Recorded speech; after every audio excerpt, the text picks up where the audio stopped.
रेशम ने जैसे ही सोशल मीडिया पर पारस की तस्वीरें शेयर की, देखते ही देखते पूरी सोशल मीडिया पर टहलका मच गया। हर तरफ सिर्फ एक ही खबर चर्चा में थी कि पारस जिंदा है। लेकिन इस खबर के सामने आते ही कहानी ने एक ऐसा मोड़ ले लिया जिसकी किसी ने उम्मीद नहीं की थी।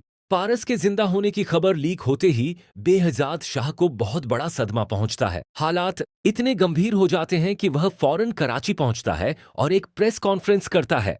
प्रेस कॉन्फ्रेंस में बेहजाद शाह सबके सामने यह बात कह देता है कि उसे आज ही पता चला है कि उसकी बेटी पारस जिंदा है। लेकिन दूसरी तरफ आफताब को सच्चाई पहले से मालूम होती है। आफताब के दिल में यह बात बैठ चुकी होती है कि उसके बाप को बेवजह बेहजाद शाह ने मरवाया है।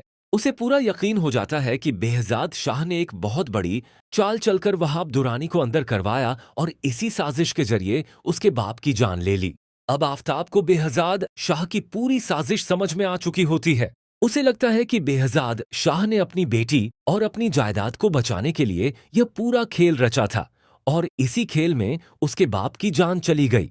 यही वजह है कि अब आफताब के अंदर बदले की आग भड़क उठी है। आफताब अब अपने मामू बेहजाद शाह से अपने बाप की मौत का बदला लेने के लिए किसी भी हद तक जाने को तैयार है। उसे लगता है कि यह पूरा खेल सिर्फ उसके बाप को कत्ल करवाने के लिए रचा गया था और अब खबर यह है कि आफताब बहुत जल्द बेहजाद शाह पर हमला करने वाला है। इतना ही नहीं, आफताब ने वहाब दुरानी से भी हाथ मिला लिया है। दूसरी तरफ वहाब दुरानी भी अब बहुत जल्द जेल से आजाद होने वाला है। वहाब दुरानी को जैसे ही पता चला है कि पारस जिंदा है, उसकी बेचैनी और भी बढ़ गई है, क्योंकि वह पारस को किसी दूसरे के हवाले होते हुए नहीं देख सकता।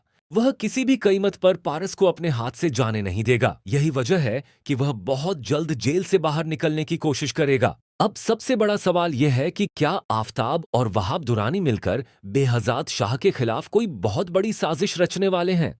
क्योंकि अब बेहजाद शाह हर तरफ से घिर चुका है। एक तरफ उसकी बेटी पारस की जान खतरे में है, तो दूसरी तरफ आफताब उसकी जान के पीछे पड़ चुका है। आफताब अब अपने मामू को किसी भी सूरत में माफ करने वाला नहीं है। उसके दिल में सिर्फ एक ही मकसद है, अपने बाप की मौत का बदला लेना। और अगर आफताब ने अपने इरादे को अंजाम दे दिया तो बेहजाद शाह की पूरी जिंदगी बदल सकती है। अब देखना बेहद दिलचस्प होगा कि पारस के जिंदा होने की खबर के बाद आने वाले वक्त में कौन किसके खिलाफ खड़ा होता है। क्या आफताब अपने बाप की मौत का बदला ले पाएगा? क्या वहाब दुरानी जेल से निकलकर पारस तक पहुंच जाएगा? या फिर बेहजाद शाह एक बार फिर आखिरकार जवार को भी इस पूरे मामले की असल हकीकत का पता चल ही जाता है।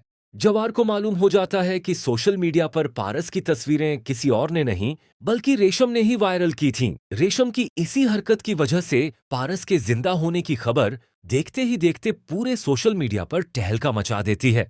लेकिन जब जवाहर को सच्चाई का पता चलता है तो उसके पैरों तले से जमीन खिसक जाती है।